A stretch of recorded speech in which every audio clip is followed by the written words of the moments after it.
وعليكم ورحمة الله وبركاته. الحمد لله الذي كفى وسلام على عباده الذين اصطفى. أما بعد فأعوذ بالله من الشيطان الرجيم. بسم الله الرحمن الرحيم. وإن كنتم في ريب مما نزلنا على عبدنا فأتوا بسورة من مثله وادعوا شهداءكم من دون الله إن كنتم صادقين. صدق الله العظيم. جناب صدر اور حاضرین مجلس اور میرے عزیز ساتھیوں، میں نے آپ حضرات کے سامنے قرآن پاک کی ایک چھوٹی سی آیت تلاوت کی ہے جس میں حق تعالی شانہ نے ارشاد فرمایا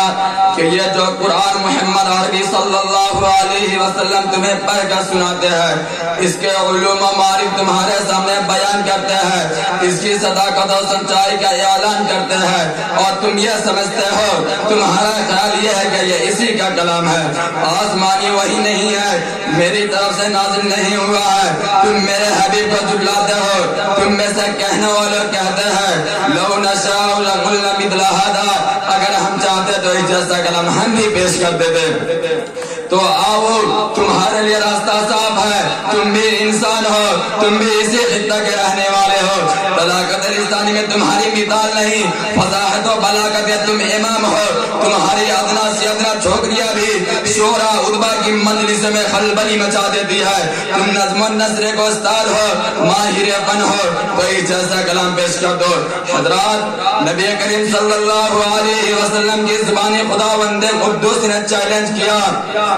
قل إن استمعت الإنس والجن على أن يأتوا بمثل هذا القرآن لا يأتون بمثله ولو كان بعضهم لبعض ظهيرا، کہ اے محمد صلی اللہ علیہ وسلم، آپ کہہ دیجئے کہ یہ کہتا ہو کہ یہ انسان کا کلام ہے، اگر تمام انسان اور جنات اور کائنات کی تمام مخلوق اکٹھا ہو کر اس جیسا کلام پیش کرنا چاہے نہیں پیش کر سکتی، چاہے ایک دوسرے کا حامی و مددگار کیوں نہ بن جائے۔ یہ ایک چیلنج تھا جو دشمنان اسلام و قرآن کے لیے ایک ذرنے موقع تھا، جو اسلام اور پیغمبر اسلام کے خلاف طعن و تشنیع کر رہے تھے، جو اسلام کا چہرہ مسخ کرنے کے لیے کوشش کر رہے تھے، وہ میدان میں آتے اور اس جیسا کلام پیش کر کے اس چیلنج کو جواب دیتے تو اس تحریک کو بھرنے سے پہلے کچل دیتے، لیکن اس چیلنج پر سب کو سام سن گیا۔ ان دشمنان اسلام کے چہروں پر ہوائیاں اڑنے لگی، سب ماہرین فن فصیح و بلیغ زباندانی میں اپنا جواب نہ رکھنے والے سب حیرت میں پڑ گئے، کسی نے اس چیلنج کو قبول نہ کیا، سب کی زبانیں گم ہو گئی۔ پھر حق تعالی شانہ اور نیچے اتر کر فرمایا کہ اگر تم پورا قرآن نہیں پیش کر سکتے تو اس جیسی 10 صورتیں ہی بنا کر پیش کر دو، اگر تنہا نہیں لا سکتے تو اپنی عالمی کانفرنس بنا لو، اکیڈمی بنا لو اور تمام حمایت کو بلا کر اس کا جواب پیش کر دو۔ ارشاد فرمایا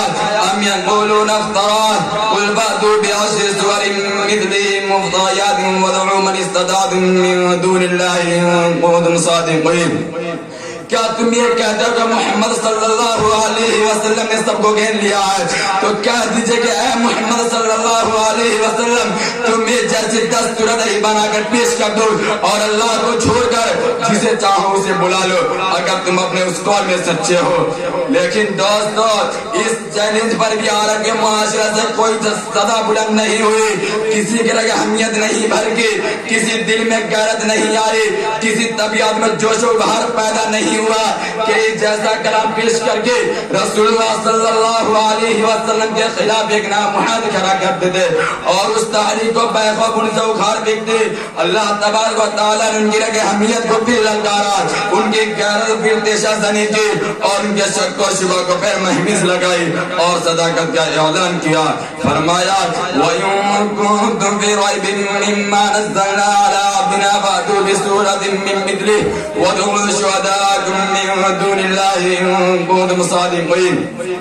اگر تمہیں اس کلام میں ذرہ برابر بھی شبہ ہے اور تم یہ خیال کرتے ہو کہ محمد صلی اللہ علیہ وسلم اسے بنا کر لاتے ہیں تو تم یہ جیسی ایک ہی صورت بنا دو، اپنے معبود دانے باطلہ کے ساتھ لے لو، ان کا تعداد لے کر تمام قوم کو مجتمع کر کے انفراداً نہ صحیح اجتماعی طریقہ سے اس کی ایک صورت پیش کر دو۔ اور پھر اب اس صورت میں یہ چیلنج بھی ہے وَلَا تَفْعَلُوا کہ قیامت تک تم پیش نہیں کر سکتے۔ حضرات، آپ عرب قوم کی تاریخ پڑھیے، وہ قوم جاہل و ناخواندہ ضرور تھی، لیکن اس قوم میں شعراء، خطباء، فصحاء بلغاء کا ایک جمی کثیر تھا، زبان پر ان کو مکمل عبور تھا، ان کا ادنا سے ادنا فرد بھی اپنی زبان کے جادو سے مشہور کر لیا کرتا تھا۔ سامعین کرام، دراصل قرآن پاک اللہ تبارک و تعالیٰ کا کلام ہے، خود نبی صلی اللہ علیہ وسلم اس قسم کا کلام بنا کر نہیں پیش کرتے۔ آپ صلی اللہ علیہ وسلم کی زبانی کیا روایات، قُلْ مَا يَكُونُ لِي أَنْ أُبَدِّلَهُ مِنْ تِلْقَاءِ نَفْسِي، کہ اسی معجز روایی نے صرف 23 سال میں ایک حیرت انگیز انقلاب پیدا کر دیا تھا، اور انہیں تنخوگوار بدوں کو علم و اخلاق کا پیکر بنا دیا تھا، اور آج بھی اس میں یہی تعبیر ہے، اس کے پڑھنے سے دل و دماغ روشن اور ضمیر بیدار ہوتا ہے۔ آئیے دوستو، اس معطر خزینہ سے ہم اپنے دامن کو بھر لے اور اس قرآن خدمت کو اپنا مقصد زندگی بنا لے۔ اللہ تعالی ہم سب کو اس کی توفیق عطا فرمائے۔ وآخر دعوانا الحمدللہ رب العالمین۔